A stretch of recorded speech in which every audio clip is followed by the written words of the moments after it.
안녕하세요. 5월 3일 화요일 아침입니다. 말씀과 함께 새롭게 여는 소망의 아침을 시작하겠습니다.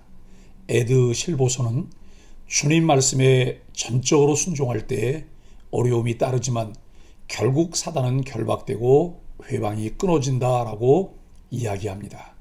에스라 4장 1절로 10절까지 말씀을 본문으로 하여 믿음을 방해하는 사람들을 분별하는 지혜라고 하는 주제로 함께 은혜를 나누려고 합니다. 유다와 베냐민의 대적이 성전 건축에 참여하겠다고 찾아오지만 스룹바벨과 족장들은 그들의 청을 거절합니다. 이에 그 땅 백성이 관리들에게 뇌물을 주면서까지 건축을 방해하고 그들의 방해는 다리오 왕 즉위 때까지 계속됩니다. 르훔과 심세는 아닥사스다 왕에게 이스라엘 백성을 고발합니다. 순조로울 것 같았던 성전 건축이 갑작스럽게 위기를 맞습니다. 그 위기는 도움을 가장한 교묘한 모습으로 건축에 박차를 가하고 있는 귀한 자들에게 밀려옵니다. 오랜 시간에 걸쳐 고난 속에서 하나님과의 관계를 회복했던 귀한 자들은 도움의 손길이라는 가면을 통찰력을 가지고 분별해냅니다. 대적의 제안을 거절했을 경우 그들이 겪게 될 역경을 이미 예상했겠지만 지도자들을 비롯하여 모든 귀한 자는 단호하게 대적의 솔깃한 제안을 거절하고 고난의 길을 마다하지 않았습니다. 예상대로 대적들은 그 땅의 백성과 연합해서 더 큰 세력을 형성하여 하나님의 백성인 사로잡혔던 자들의 자손을 위협합니다. 대적들은 귀한 자들이 정치적으로 합법성을 지니고 있다고 생각한 부분을 약화시키려고 집중 공략합니다. 이는 그리스도인들이 신앙적으로 강하다고 생각하는 부분도 계속 믿음으로 방어하지 않으면 무너질 수밖에 없음을 교훈합니다. 에스라 기록자는 귀한 자들이 당했던 억울한 고소를 한데 모아 그것을 강조하면서 그들이 당했던 고난과 그것에 굴하지 않았던 모습을 담담하게 그려내고 있습니다. 또 이스라엘 백성이 좌절하여 성전 재건을 비롯한 그들의 사명을 포기할지도 모른다고 생각하게 만듭니다. 귀한 자들도 더 몸집을 키운 것 같은 대적들의 목록은 그들을 좌절하게 만들 수 있었을 터이지만 성경은 전혀 그런 언급을 하지 않습니다. 귀한 자들은 계속 불어닥치는 풍랑 때문에 여전히 포로 생활을 하는 것 같은 어려움을 고국에서도 겪었을 것입니다. 그러나 여호와를 향한 그들의 신뢰와 믿음은 현실을 뛰어넘어 여호와께서 허락하실 미래 완성을 바라보고 있습니다. 하나님의 계획과 약속에 따라 행하는 일에도 방해자들이 있습니다. 사탄은 우리가 하나님과 좋은 관계 속에서 하나님의 일을 순탄하게 해나가는 것을 보고만 있지 않습니다. 하나님의 뜻에 따르려고 하면 사탄이 가만히 있지 않고 달려듭니다. 이스라엘 백성이 예루살렘으로 돌아와 성전의 기초를 놓을 때까지는 순탄하게 진행되는 것 같았지만 사마리아 지역 사람들의 방해로 성전 재건이 늦춰지게 됩니다. 1절로 3절은 협력을 요청해 옵니다. 사마리아 사람들은 아수르 제국과 바벨론 제국이 사마리아 지역에 강제 이주시킨 자들로 이스라엘의 순수 혈통이 아니었습니다. 이들은 이방에서 유입해온 우상들을 섬겼습니다. 그런데 이들이 예루살렘 성전을 재건하는 일에 동참하게 해달라고 요청합니다. 이들이 순전하게 하나님을 섬기던 자들이 아니었다는 사실은 너희 하나님이라는 2절에서의 호칭에서 잘 드러납니다. 하나님을 찾고 하나님께 제사하겠다고 말하지만 하나님만 섬기겠다는 의지라기보다 여러 우상을 여전히 섬기면서 또 하나의 신으로 하나님을 섬기겠다는 뉘앙스가 강한 표현입니다. 정치적 동기를 종교와 결부시켜 성전 건축에 참여하려 한 것으로 보입니다. 이스라엘은 이렇게 순전치 못한 사마리아 사람들의 요청을 단호하게 거절합니다. 이들이 성전 재건에 동참하면 온전히 하나님만 섬기는 순수성이 더럽혀지기 때문이었습니다.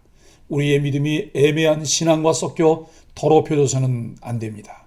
하나님 나라 회복 역사에 훈수를 두는 대적들에게 이스라엘 지도자들은 너희는 우리와 상관이 없다라고 명확하게 선을 긋습니다. 하나님 백성이 아닌 사람들이 성전을 건축하는데 힘을 보탤 수는 없습니다. 하나님 나라와 교회도 왕이신 예수님이 오직 그분의 백성과 함께 세우십니다. 주님의 몸된 교회를 세우는 영적인 일에 세속적인 조언과 훈수를 허용해서는 안 됩니다. 그것은 하나님 백성만이 하나님을 위해 감당해야 합니다. 4절로 6절은 사기를 떨어뜨립니다. 협력 요청을 거절당하자 이들은 성전 재건을 본격적으로 방해하기 시작합니다. 바사왕이 여러 번 바뀌는 긴 시간 동안 줄기차게 예루살렘 성전의 건축을 방해합니다. 그들은 바사의 관리들에게 뇌물을 주면서까지 예루살렘 성전 재건을 막았습니다. 성전 재건에 참여하여 정치적 지분을 가지려고 했지만 거절당하자 이젠 성전이 재건되지 못하도록 방해합니다. 방해가 계속되자 유다 백성의 사기가 떨어졌습니다. 결국 약 16년 동안 성전 재건이 중지되는 안타까운 상황에 처했습니다. 처음에 열정을 가지고 의욕적으로 하나님을 섬기려던 마음은 시간이 지남에 따라 여러 상황에 방해받기 쉽습니다. 그땐 상황이 아니라 하나님을 바라보아야 합니다. 그리고 방해 속에서도 하나님을 온전히 의지하며 처음 마음과 열정을 잃지 말아야 합니다. 7절로 10절은 연합하여 방해합니다. 사마리아 사람들은 바사 왕에게 이스라엘이 성전을 건축하고 예루살렘을 재건하면서 바사에 반역할 것이라는 상소를 올렸습니다. 상소를 올린 이들의 실명을 통해 아수르의 왕 오스나발에 의해 사마리아 지역으로 이주한 많은 사람이 이 고발에 동참하고 있음을 알 수 있습니다. 이들은 자신들의 정치적 이권을 위해 연합하여 예루살렘 성전의 재건을 방해하였습니다. 이들은 하나님의 뜻에는 전혀 관심이 없습니다. 오로지 자기들의 이권에만 관심을 갖고 있습니다. 자신들의 이익에 대한 악인들의 집념은 강하고도 집요합니다. 이들의 연합에 맞서기 위해서는 우리도 주님과 연합하고 선을 도모하는 형제자매들과 힘을 합칠 수 있어야 합니다. 사랑하는 소망의 가족 여러분, 모두가 합력하여 선을 이룰 수 있다면 얼마나 큰 힘을 얻게 될까요? 그러나 그렇지 않습니다. 하나님을 향한 순수한 동기와 열정으로 헌신하려고 하면 그 믿음을 방해하려는 이들이 있습니다.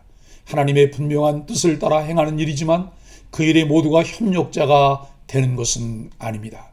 자기들의 입지와 기득권 때문에 하나님의 뜻과는 관계없이 그 일의 방해자가 되기도 합니다. 사탄은 지금도 우는 사자같이 삼킬 자를 찾고 있음을 베드로전서 5장 8절이 말씀합니다. 그렇기 때문에 주의 일을 맡은 사람들은 정신을 차리고 깨어 있어야 합니다.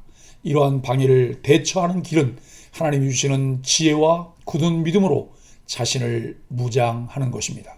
우리가 하나님께 지혜를 구하면 하나님 우리에게 필요한 지혜를 주시되 넉넉히 주셔서 능히 악한 자들의 방해를 물리치고 주의 뜻을 이루게 하십니다. 하나님이 바른 분별력을 통해 주의 뜻을 이루는 일에 헌신자가 되기를 예수 그리스도 이름으로 간절히 축복합니다. 함께 기도하겠습니다. 하나님의 뜻에 순종하는 순간부터 사탄의 거센 공격이 시작됨을 잊지 않게 하여 주옵소서. 사람과 환경을 들어 교묘하고 집요하게 파고드는 시험을 분별하도록 하나님 말씀에 온전히 붙들리게 하여 주옵소서. 하나님의 계획은 어떤 것에도 무너지지 않음을 확신하게 하여 주옵소서. 예수님의 이름으로 간절히 기도합니다. 아멘.